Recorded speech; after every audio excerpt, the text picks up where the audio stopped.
Hola, amigas y amigos televidentes de Extra Plus, reciban mi saludo de amor y paz en Cristo Jesús en este programa Managua, siempre Managua. Hoy, el doctor Melvin Wallace, mi compañero de todos los programas, y yo tenemos el gusto de tener como invitado especial a un personaje de la Managua de siempre, Roger Pérez de la Rocha. Tendría que decirme un largo discurso para hacer una presentación. Yo me solazo diciéndole poeta, pero él es un poeta de la pintura, que tiene un largo historial que abarca a la Managua, que destruyó el terremoto 72, la época de la revolución y la época actual. Muchas gracias, Roger, por estar aquí con nosotros. Muchas gracias. Muchas gracias, Melvin. Buenos días. Yo sé que está un poquito resentido de salud, pero está aquí con nosotros a pie del cañón. Gracias. Bien, Roger, si querés comenzamos esta conversación. ¿Cómo te vinculaste vos a la pintura? ¿En qué momento sentiste que ibas a ser pintor? ¿En qué época de tu vida? ¿Y en qué primeros momentos o iniciativas te viste involucradas? ¿Si había algún movimiento? Evidentemente la famosa escuela de pintura que dirigió el maestro Rodrigo Peñalba creo que era como un referente básico, pero contanos vos. Sí, yo empecé a llamar la atención a nivel de escolar, pues, en la escuela Monseñor Lescano, donde estudié yo. Pedagógico. O anexo del pedagógico. Era anexo del pedagógico. Muy buena educación, cristiana, pues, pero muy buenos pedagogos ellos. Todavía guardo su enseñanza. Y yo creo que el primer llamado de atención a mí, que yo recuerdo, es que estoy en segundo grado en la escuela Monseñor Lescano, que éramos muchachos, eran niños, pues, inquietos. Y yo mi abuela decía que era belitre, yo no sé, belitre, no. Bandido, pío. Entonces, vuelvo a la escuela y en las notas salen gramática, 10, tal y tal, matemática, 7, que tal y tal. Dibujo, 10. Ya, era el primer 10 que yo saco. Estoy hablando, me remonto con tu pregunta a mi segundo grado. O sea, a mí me llama la atención que yo tenía un 10 y que era precisamente en algo que me gustaba, pues, que me regañaban inclusive a mí porque andaba rayando todos los cuadernos, todo lo que encontraba. Entonces, pasé toda la primaria, pero yo esperaba que llegara el viernes por la tarde porque ese día era la clase de dibujo. Entonces yo mantuve ese 10 y solo una vez que no me pusieron 10 porque hice un enredo ahí. ¿Quién era el maestro de dibujo? ¿Quién era el maestro? No, todos los profesores. Ajá. Daban don Balbino Alegría, de grata recordación, el profesor Espinosa, Barba de Chivo para sus amigos, para los estudiantes, don Pablo Hernández. Don Pablo Hernández, que era el director. Sí, el maestro Pablo. Sí. ¿Ya? Que tenía una regla que se llamaba la cobra. Sí. Es que yo lo conocí porque yo también estudié en la Monseñor Lescano. Ah, bien. Sí. Entonces estamos claros, pues. Porque mi papá era lasallista, y entonces esa era una escuela de los hermanos de La Salle, para niños de escasos recursos. Sí. ¿Correcto? Sí, bueno, pero eran unos para niños de escasos recursos, y como éramos becados, puede decirse, ¿no? Apretaban la tuerca, por la gracia de Dios, porque ahí llegaban muchos belitres de los barrios, ¿no? En los que cuenta iba yo. Pero al final yo llamé la atención, sí, que voy pasando todos los... Y ese negrito que solo dibujando se mantiene y su 10 en dibujo, solo una vez, ¿no? una semana de todos los 6 años de estudio, pues, sexto grado, de tal modo que llegando al sexto grado ya me mandaron a llamar a mi abuela para recomendarle, llamándole la atención y que viera, no sé, qué le dirían, pues, porque de tal modo es que yo me miro yendo de la mano de mi abuela, yendo en dirección a la Escuela de Bellas Artes, y ahí recuerdo la primera impresión de Rodrigo Peñalba, un señor blanco, alto, con sus manos grandes, y bueno, me dejó mi abuela, y siempre yo asomándome en las clases de dibujo, a ver las mujeres desnudas cuando estaban en las clases de dibujo, de desnudo al natural, y me dieron una beca. Entonces esto incentivó también a que yo me cuajara, ya aferrado a mi inclinación, a mi interés, a mi pasión, que era dibujar. De tal modo que me dan una beca, con esa beca estudiaba, salía yo del callejón de la Ibaba y los 40 ladrones, así le llamaban a ese callejón. Era la Sexta Avenida Suroeste por la Panadería Tica Media del Sur, barrio, lindos barrios. Recuerdo que nos tomábamos las calles, recuerdo cuando pavimentaron la calle, y ya la calle asfaltada, fue mi primer pizarrón grande, dibujando con tejas rojas, ¿no? Unos grandes murales, pues hice un gran ruido. El hijo de la cheparrocha, así estar rayando la calle. Entonces, salía yo de ese callejón, regresaba hasta por donde la Chavela Lezama, llegaba a la avenida Bolívar, y después me rumbaba pues directo a la Escuela de Bellas Artes hasta el Parque Central, donde estaba por la mañana haciendo escultura y por la tarde pintura. Dios quiso, porque yo era un muchacho muy jodido, pues, muy inquieto, una cabeza que me agarrara y que me agarraran de lo más raro, pues, que era mi pasión, mi inclinación por el dibujo. Esa beca fue mi salvación, porque quién sabe qué rumbo pude haber cogido yo. Y es así, pues, como me inicié. Como te digo, me matriculan y al año siguiente yo estoy gozando de una beca. No, y una beca era, vamos a ver, Orlando Sobalbarro, nuestro gran pintor, nacido en Mina del Jabalí, vino aquí a Managua a trabajar a la escuela y le dieron una beca. La beca era todo su ingreso. Leoncio Sáenz, Matagalpa de Paxila, vino aquí becado y con esa beca se mantenían. Y Leonel Vanegas también. ¿Era de Managua? Sí, de Managua. Arnoldo Guillén, de la isla de Ometepe, becado también. Y que realmente Peñalba hizo una gran labor. Yo me acuerdo que era una persona entregada, señor, de una distinción, de una altivez, un rostro luminoso. Era amigo, era muy Peñalba, pues, se tomaban sus tragos. El doctor Mario Flores Ortiz, Ernesto Cardenal, Peñalba.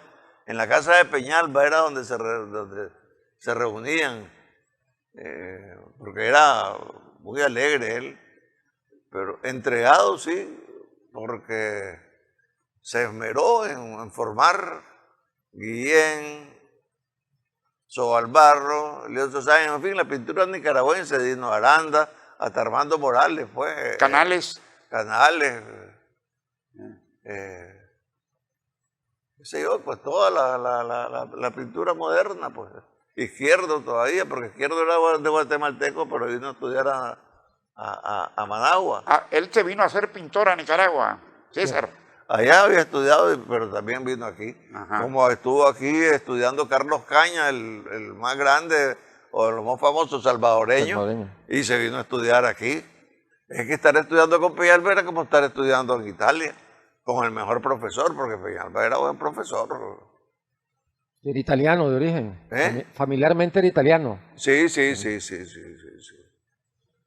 Mira, ese tenía un término ese curso en la Escuela de Bellas Artes.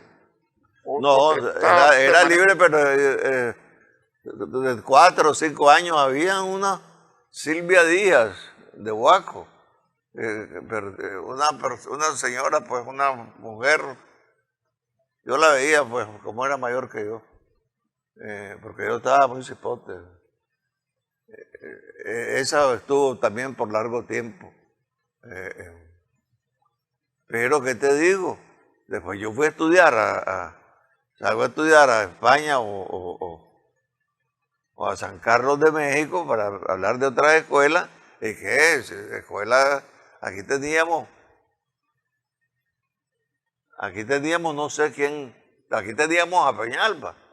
No sé, recuerdo que alguien le decía ahí en Guatemala o en El Salvador que me quiero ir a estudiar a España, que a alguien le decía, no, andate a Nicaragua.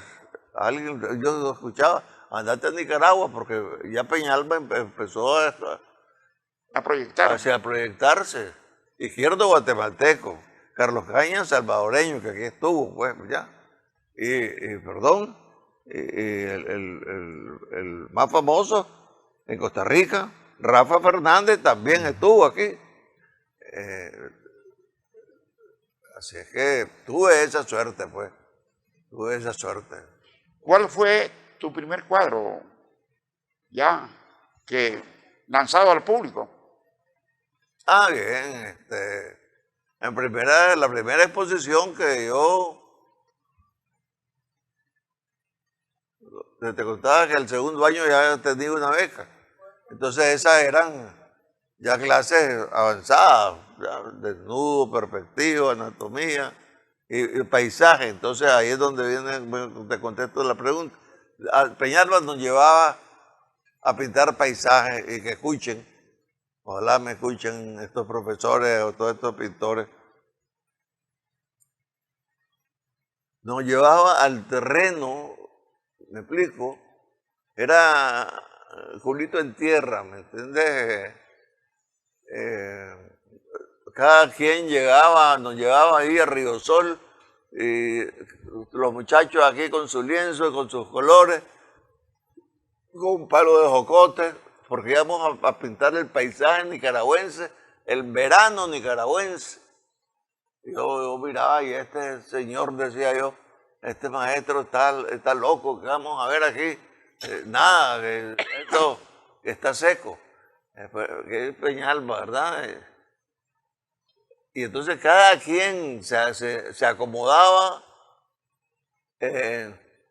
Manuel, en su palo, los muchachos ahí, los cotes, y ahí Peñalba, en la Quintanina. Peñalba en el Polvazal, allá, Frank Harper allá, Bermúdez aquí, Roger allá, Vanegas, porque yo todavía encontré a Vanegas, a Dino Aranda, a Sobalbarro en la escuela. Ya Sobalbarro iba de salida porque estaba haciendo sus cuadros abstractos.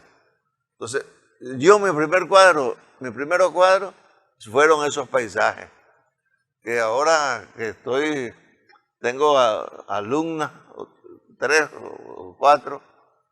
¿A dónde están esos cuadros? Los sábados.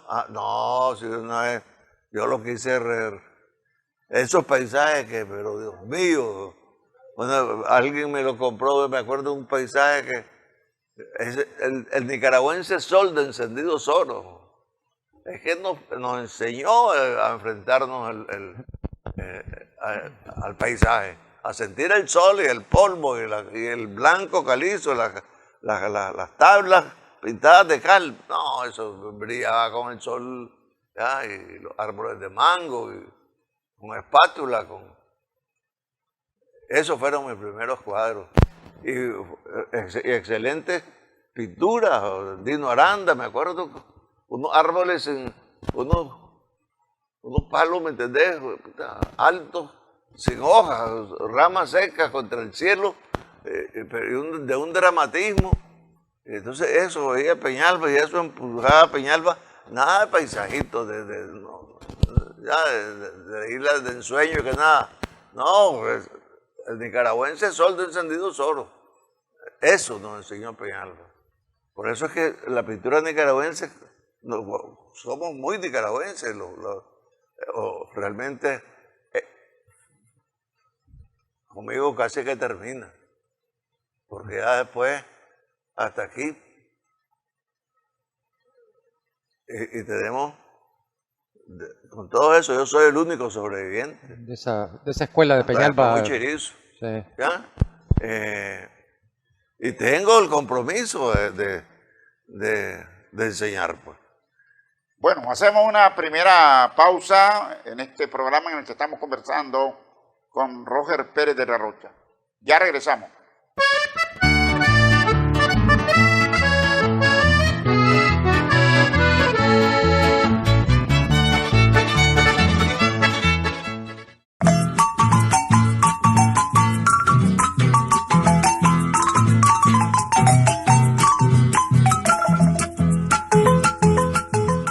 De nuevo en Managua, siempre Managua, aquí en Extra Plus, con Melvin Wallace y nuestro invitado el día de hoy, el pintor y poeta nicaragüense Roger Pérez de la Rocha. Yo le digo así, todo el tiempo le he dicho así, a Roger. ¿Tenía una pregunta, Melvin?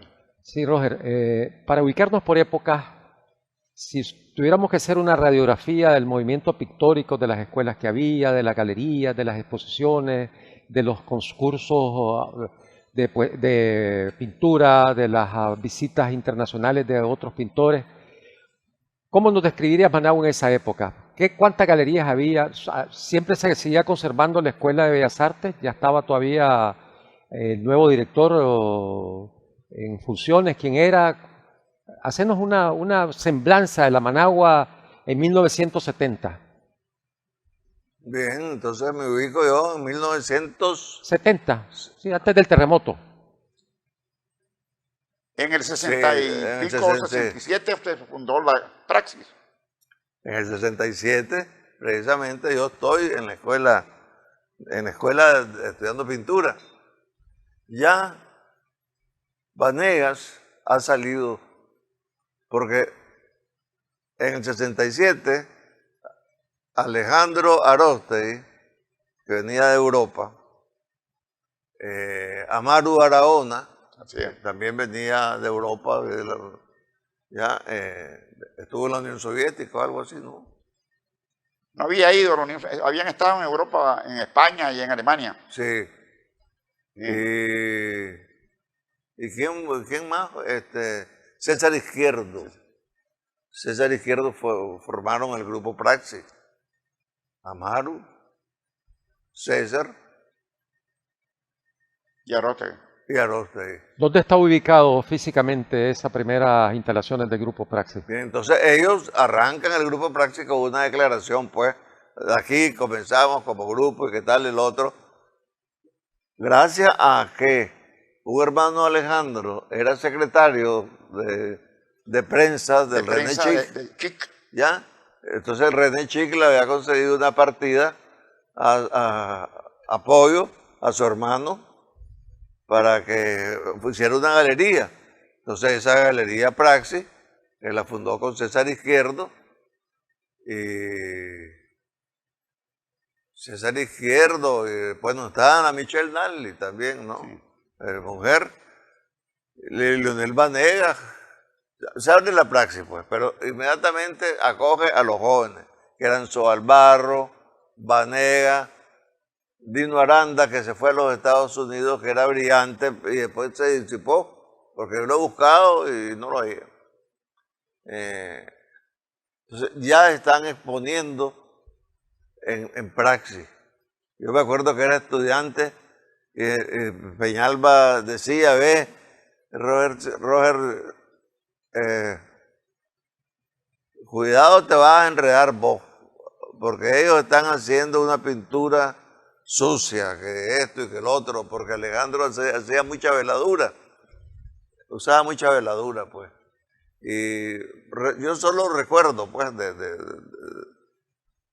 sobre los cachorros, pues, que le quedábamos a Peñalba, porque estos eran hijos de él que ya se le habían independizado. Entonces, porque eso también te quiere decir que era un sentimiento paternal, de una inspiración paternal. Después, con la muerte de su hijo, se volvió ya cristiano y más comprometido. Pero había que ver, pues, que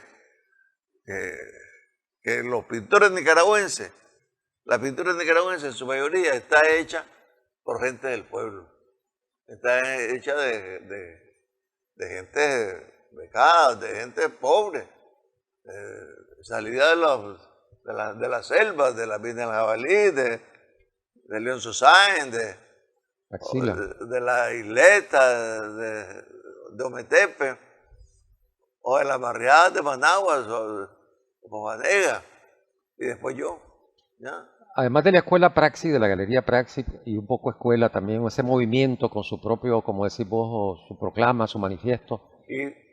¿Cómo irrumpe en el manifiesto? ¿Qué es lo que dice el manifiesto que sea un cambio en la pintura? ¿Cuáles son las expresiones que tienen en relación a cómo ven la visión estos formadores del movimiento Praxis? Ajá. Pero qué pena, ¿verdad? Que no lo tengo.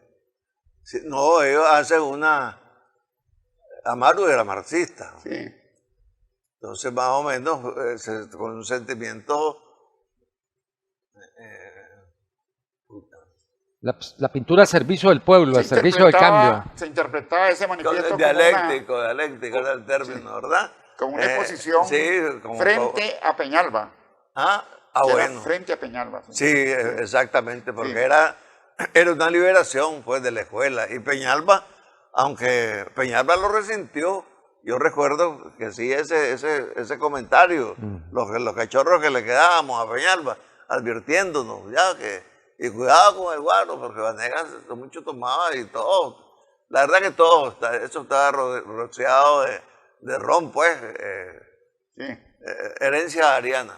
Estamos claros, especialmente nosotros fuimos herederos y aficionados a su herencia, a nuestra herencia dariana. El hermano de Aróstegui le hizo otro gran apoyo, que trajo el director de la oficina de la OEA. José Gómez Sicre. José Gómez Sicre.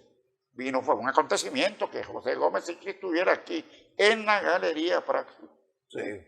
No me has contestado, Roger, ¿dónde estaba Galería Praxis? La primera lugar que se fija y que te alquilan la casa esa con ayuda de René Chic, ¿dónde te acordás vos de se ubicaba en la vieja Managua? Ayúdame porque yo tengo la... Avenida Bolívar. Avenida Bolívar. Sí, Bolívar. Sí. Así, frente a Avenida Bolívar, Camas Luna. Sí, del Banco Central, una cuadra abajo, media al lado. El doctor Conrado Duado era el propietario de la casa. Sí. Y nos portábamos muy bien. Sí. Alejandro era un tipo muy serio, y tenía una secretaria, cerraba puntual y abría puntual la galería y muy limpia, pues. Yo recuerdo que la galería se extendió también a un movimiento literario, intelectual, y ahí se leían poemas. Los días, es correcto. Miércoles había un recital, y entonces llegan a leer poemas a Praxis. Sí. Se presentó también Henry Rivas, el gran Henry Rivas. Declamador. Entonces, Fernando Gordillo me pidió a mí que yo leyera sus poemas. Entonces yo llegaba a leer los poemas de Fernando Gordillo. Y Daniel Ortega, que llegaba a practicar como locutor a la Radio Reloj, me pidió que yo le dejara leer algunos de los poemas de Gordillo, y entonces él también llegaba a leer los poemas de Gordillo. El comandante. Praxis, sí. Sí, yo me acuerdo de Daniel y de Humberto en esos días, porque andaban juntos, por lo general, los dos hermanos, ¿ya? Y por Praxis. De ahí que Daniel tuvo siempre un cariño especial a Leonel, porque Leonel era el más valiente, porque un babosada, pero se necesitaba cojones, como se dice el pueblo, ¿me entendés? Para enfrentar a Somoza o para la seguridad de Somoza era increíble y rápido, ¿me entendés? Lo pequeaban a uno. ¿Ya? Y Vanegas, por cierto, fue torturado varias veces y cayó preso varias veces, porque lo andaba siguiendo. Germán Gaitán, que fue nuestro organizador, ahí armó una columna de Mayakovsky, se llamaba, la integramos Germán Gaitán, Leonel Vanegas, Alejandro Aroste, Héctor Marín y Robert Pérez de la Rocha. Ubicarnos en tiempo, ¿en qué año fue eso que se fundó la columna Mayakovsky? Como en el 70. Antes del terremoto, entonces. Sí, antes del terremoto. Sí. Mayakovsky, para aclaración de nuestros audiencias, es un poeta ruso célebre, de mucha poesía de calidad. Sí. Pues chica, yo me sabía varios. Bueno, la Michelle le iba a leer poemas ahí. Pues, sí, la Michelle era valiente, porque era una muchacha bonita, de buena familia, de reales, y andaba con un poco de negros comunistas, ¿me entendés? Picado, porque además ella llegaba allá a la cafetería de la India. A la cafetería de la India, los sábados así estaba, ¿me entendés? Que quedaba relativamente cerca. Sí, bueno, Managua todo era cerca en ese momento. La cafetería de la India, teníamos de la Escuela de Bellas Artes, ya cogí el camino, ¿entendés? Íbamos a tomar primero una milka roja, éramos de milka roja, pues, nos íbamos a tomar una torta y una milka, en horas de recreo, pues, después cambiamos a cerveza, pues, ¿ya? Aprovechamos para ir a una pausa y regresamos precisamente para hablar del ambiente de la cafetería La India. Ya regresamos.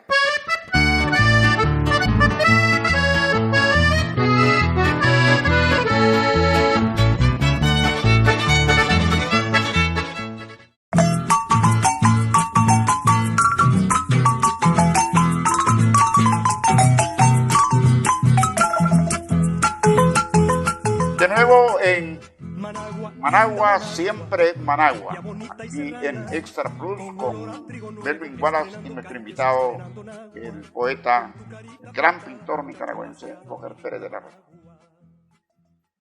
No, estamos hablando sobre los hechos más significativos para entrar después a lo de la cafetería de la India. ¿Qué otros hechos sucedieron entre la formación de Praxis y posteriormente? ¿Hubo algún concurso patrocinado por el Estado o por organizaciones privadas? ¿Hubo alguna bienal que ustedes participaran en otro país como nicaragüense? ¿Se sobresalió a alguien en la pintura internacional, como el caso de Armando?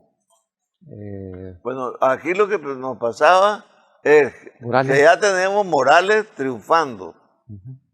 Yo todavía recién salido, sí, o sea, que no terminaba de salir de la escuela, pues, pero los que se encuentran, los pintores jóvenes, inmediatamente la generación inmediatamente que me antecede, Sobalbarro, Vanegas, pues, para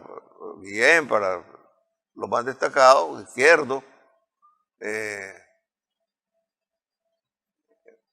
Bueno, eso, ¿verdad? Que era una pintura de calidad. Y bueno, que vino José Gómez Sicre, o sea, por la intersección de Hernán Aróstegui, ¿verdad? Sí. Y se encuentra él aquí con esa pintura de calidad. Una pintura jovencita, así que éramos jovencitos. Éramos jovencitos. No pasaban de 30 años. Entonces, él tiene el mérito de organizarla, una exposición para la Unión Panamericana, con estos pintores nicaragüenses, y después estuvo con Dino Aranda, que Dino se quedó en los Estados Unidos y se perdió, porque se perdió de vista, y bueno, Arote, Leonzo Sáenz, estuvo sacando ya y varias exposiciones de muestras nicaragüenses en Washington. Te quiero preguntar, ¿y Saravia? ¿Dónde estaba Saravia? Fernando.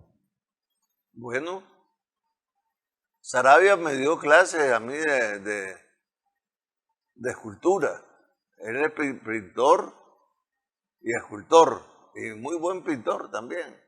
Especialmente el paisaje nicaragüense fue explotado y expuesto por él. Gracias también a la Juanita Bermúdez, editó un libro de pinturas de Saravia. Bueno, y Saravia pues siempre no se metía en nada, solo con su obra, con sus creaciones, y el excelente escultor que fue. Unido con Peñalba, hicieron labores en conjunto, como el altorrelieve o la escultura hueca, ahí que está en el Palacio de Correo, en el Estadio Nacional, unos ping-pong, unos deportistas, unos básquetbol, que tienen unas oquedades, ¿no? El altar de Santo Domingo, el altar modernísimo, Dios mío, que solo quedó en fotografía y que, bueno, es que la iglesia no se preocupa aquí del arte, pero eso deberían de darse a conocer, porque ese Peñalba y Saravia, de que la iglesia del Redentor, que destruyó el terremoto, no, hombre, fueron un aporte invaluable a los monumentos, al arte monumental de Nicaragua. Y después viene pues la Edith Grón, que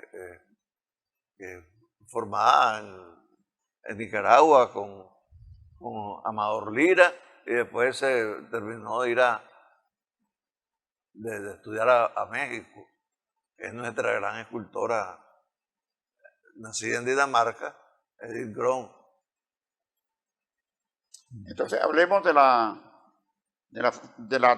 cafetería de la India, el ambiente. Es que me interesa porque es el ambiente de los jóvenes intelectuales y artistas jóvenes que se reúnen en la India, sí, independientemente del aspecto político. Cuando vos me decías que cómo era el ambiente, que tal antes del terremoto, el ambiente cultural y esto, la pintura nicaragüense está naciendo entonces y está aglutinándose y encontrándose y gira en torno al grupo Praxis, ¿ya?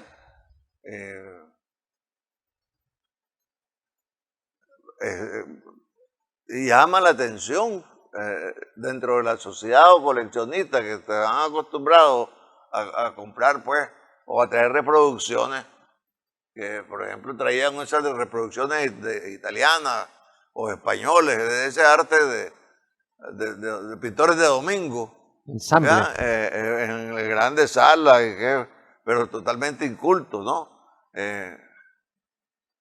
Pero ya con esta emergencia, ya Nicaragua viene formando un rostro, ¿no? Como una toma de conciencia, que gracias a Peñalba también, porque la pintura nicaragüense está lo matérico,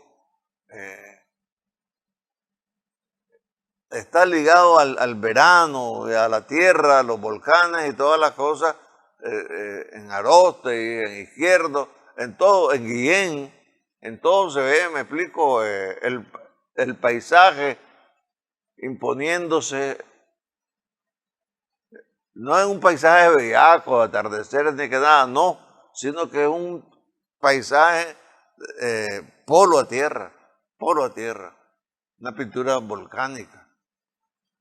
Una pregunta, Roger. En ese periodo que estamos hablando, el periodo previo al terremoto, pero que incluye después del terremoto ya la lucha del Frente Sandinista y la lucha antisomocista que se va tomando diversas expresiones, diversas formas, ¿cómo actúan los pintores en ese momento? ¿Cómo se expresa la oposición a Somoza, la contribución a la lucha del pueblo de parte de los pintores? ¿Qué podrías decir vos que es emblemático, que se puede mencionar a pintores que se ligaron a algún tipo de actividad vinculada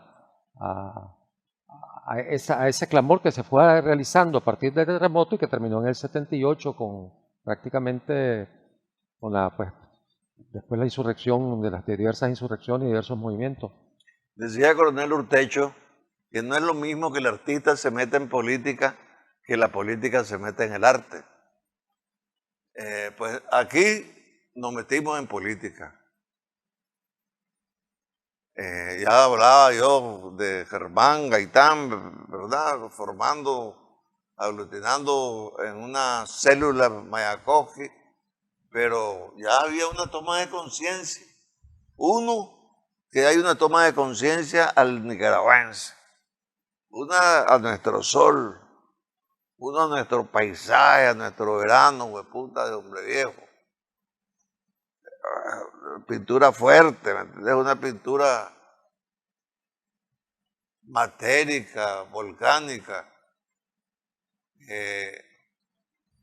Y dos, que vienen tomando conciencia porque en Galería Praxis ahí hay un elemento que es Amaru Arahona, que era Marxista. de ideología izquierdista, pues, que ya vienen con otros ojos de análisis de la realidad, no con la visión burguesa, no, sino que más científica.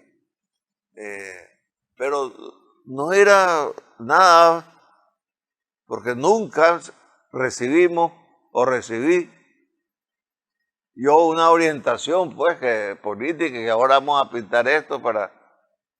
Pero sí yo empezábamos a hacer pintas, que todavía hago pintas, ya que FSLN, yo me rifaba con un spray rojo y negro, y después me pasaba el día siguiente y, pues, y la guardia que lo borraba, y todas las paredes pintadas de Managua. Y después yo eso, de esa experiencia plástica, lo hice en una tela que ahí está, y lo hice en varias telas, hice varias puestas, pero ya yo haciendo la misma pinta. Pero no sé por qué me estoy yendo por ahí. Bueno, cuando hay una toma de conciencia del momento histórico que vivimos, para mí el descubrimiento de Sandino es hasta entonces que yo llego a la Escuela de Bellas Artes, porque yo salgo de la escuela Monseñor Lejano en primaria y tal vez allá, por mi abuela, que decía que vivía cerca de la calle Colón, cerca de la Loma, que decía, me contaba la abuela que y en la noche ahí se sonaban los disparos, dice, y la gente decía, ve, ya lo mataron. ¿Y qué? No, unos bandidos, dice que los mató el general, que no sé qué, que no sé cuánto, porque ella, una señora, ¿me entendés? Madre de 7 hijos y afanada en otras cosas. Y Sandino estaba vedado. Estaba terminantemente prohibido. Yo no conocí hasta bastante luego una fotografía de Sandino. Si te agarran una foto de Sandino, en mal terreno te había metido, ¿me entendés? Roger, perdón. A ver, No, ¿cuándo pintaste? Vos sos famoso por diversos cuadros, ¿no? Cantidades de cuadros, son muy famosos y son cuadros de colección. Pero el Sandino ha sido un motivo de pintura tuya y son obras que se conservan y son patrimonio nacional. ¿Cuándo pintaste el primer Sandino vos? Bueno, es que hay que ver que a Sandino vengo a escucharlo con Fernando Gordillo y con esas cosas. ¿Quién era? Pues, ¿quién era? Porque el bandido, el bandolero, pero ¿quién era? Entonces sabemos que es que es el guía, que es el padre. Ya con Germán Gaitán, que nos daban clases de política, entonces ya estamos claros, pero no habían fotos de Sandino, porque si te encontraban una foto de Sandino te jodían. Creo que fue con Mario Flores Ortiz, que yo conseguí la primera foto de Sandino, porque estaba prohibido. No sé si vos te acordás. Sí, sí. Y si te encontrabas con una, te jodían. ¿Ya? Después, en un libro de Somoza, el bandolero, no sé cómo se llama, que sale ahí una fotografía de la mamá de Sandino. Una fotografía donde sale, la pusieron la más desarreglada, ¿me entiendes? Como que dice una vieja horrible. El El Somoza. El Calvario de la se Segovia. llamaba. ¿Ah? El Calvario de El la Calvario de la Segovia. Segovia. Entonces de ahí es donde yo me voy interesando en Sandino. Y ya pues está un representante del Frente Sandinista de Liberación, que es Germán Gaitán, con quien formamos la célula Mayacoge. Y el más valiente de todos era Vanega. Por eso lo turqueaban. Era valiente el negro.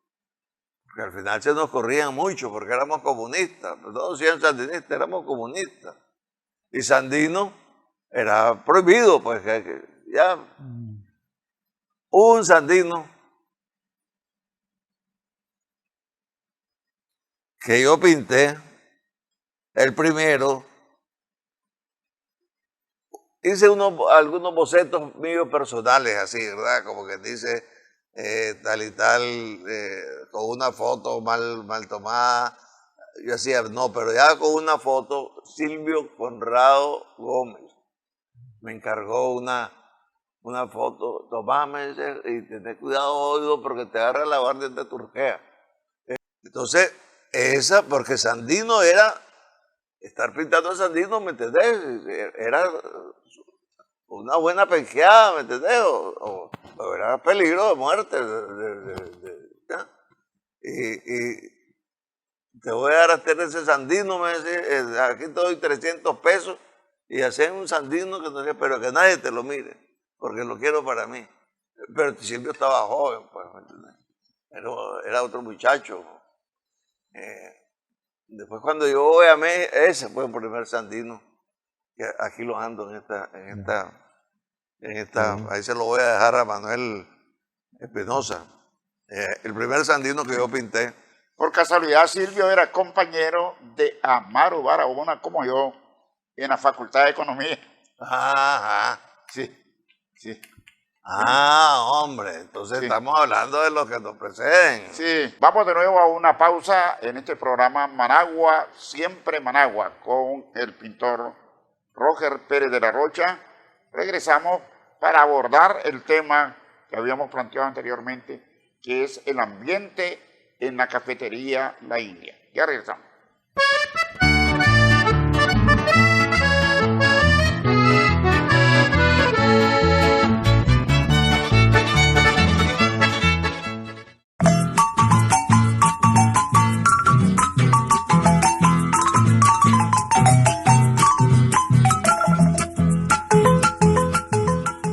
Regresamos en Managua, siempre Managua, con el doctor Melvin Wallace y con nuestro invitado, el pintor Roger Pérez de la Rocha. Vamos a la cafetería de La India, doctor. Vamos a tomarnos un café en la cafetería de la India, recordar viejos A tiempos. tomarnos un café. Rico era el café de La India. Y no te gano. La cafetería de la India quedaba a media cuadra de la Escuela de Bellas Artes. O sea, entre recesos o intermedio. Clases de escultura por la mañana, clases de pintura por la tarde. Entonces ahí nos quedábamos muchos comiendo, ahí lo que fuera, o llevábamos comida, o si no, nos íbamos a tomar un café a la India. Y es así como entro yo, Sí. llego a la India. Frente a Ninfonac Sí, sí. y frente al bar de Charlie Robo, de Charlie Rowe, ¿cómo se llama? Aldon Club. el Adlon Club. Sí. Entonces, don Carlos Palacio era el dueño del Hotel Santa Cruz de la cafetería de la India.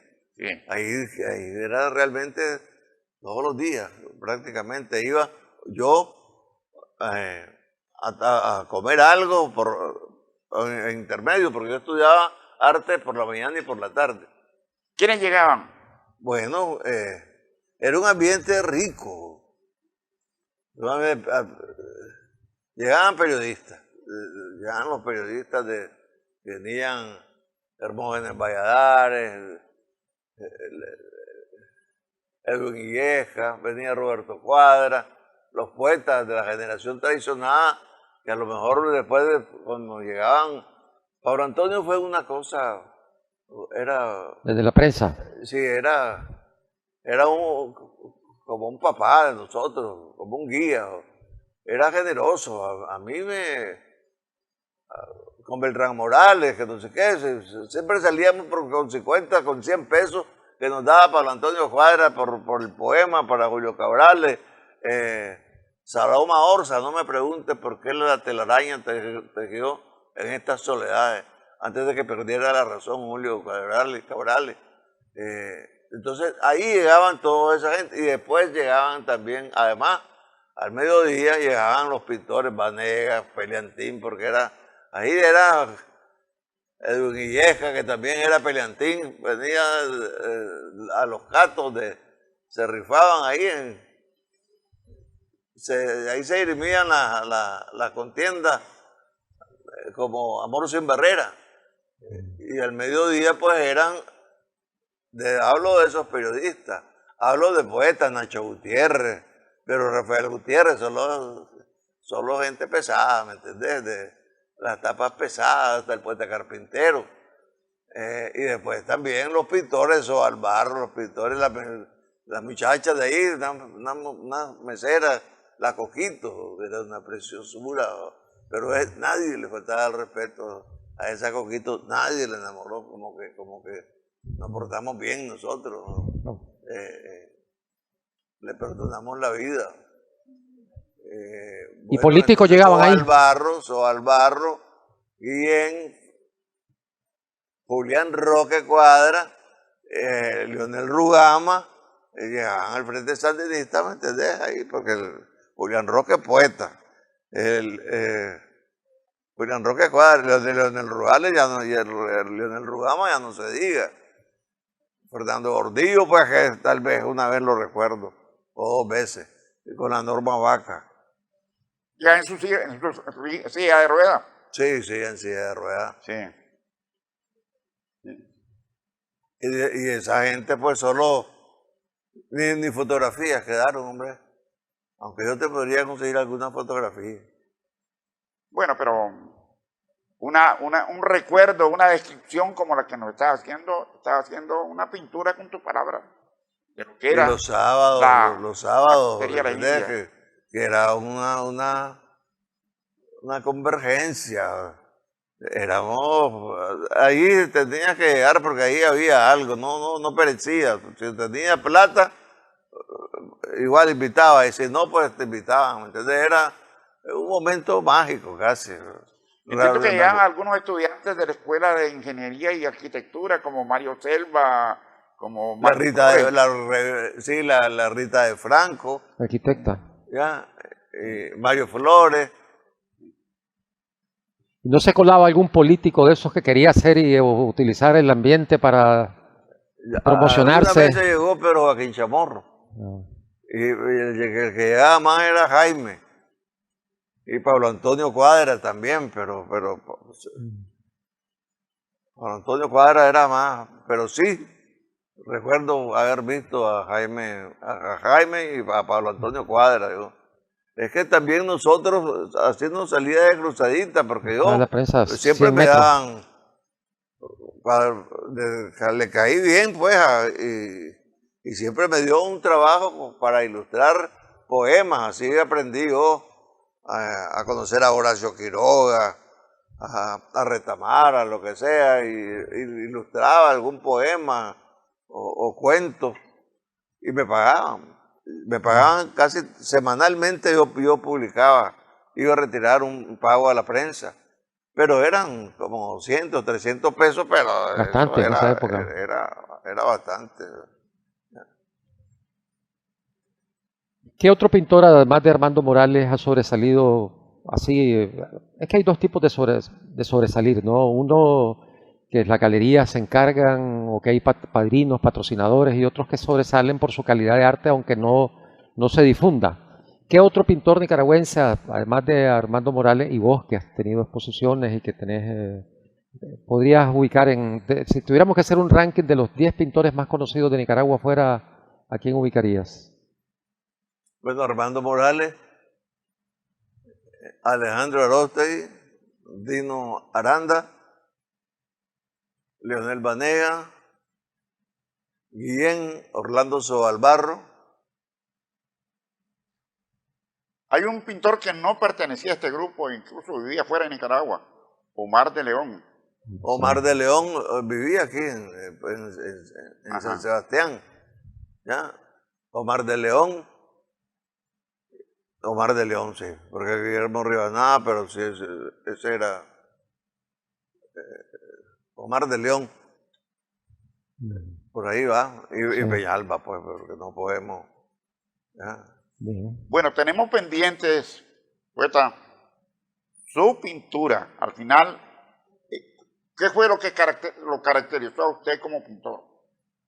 ¿Qué tipo de pintura? Ese es un tema. El otro tema es las nuevas generaciones de pintores. Y otro tema que yo miro es qué repercusión tuvo el triunfo de la revolución, el triunfo sandinista en la pintura nicaragüense. Porque yo entiendo que hubo una repercusión muy fuerte.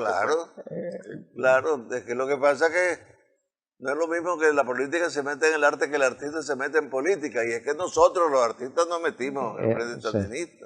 Pero bueno, esta propuesta tuya es para un próximo programa. Yo digo que sería un segundo programa. Un segundo programa, y a lo cual le agregaríamos algunos otros aspectos que te lo voy a pasar. Por ejemplo, la pintura muralista, que tiene un signo de protesta y casi con inicio de la revolución, antes del triunfo de la revolución, se dan algunas manifestaciones en Estelí y en algunas otras ciudades, se destruyen los murales, llega a su apogeo en la época de la revolución. Y vamos a hablar de los murales de la avenida Bolívar, de la avenida Roosevelt, que fueron destruidos por el gobierno alemán. Tengo fotografías de eso. Y otros murales. Para que sea ilustrada, bien ilustrada. Bueno, entonces, solo nos queda por hoy, pero quedando pendientes de un segundo programa, no nos queda agradecerle a Roger el que ha venido para participar en este programa, para compartir con nosotros estos conocimientos, estos recuerdos que son importantes sobre todo para las nuevas generaciones de nicaragüenses y de capitalinos, de esta Managua que es siempre Managua. Muchas gracias, Roger. Igualmente.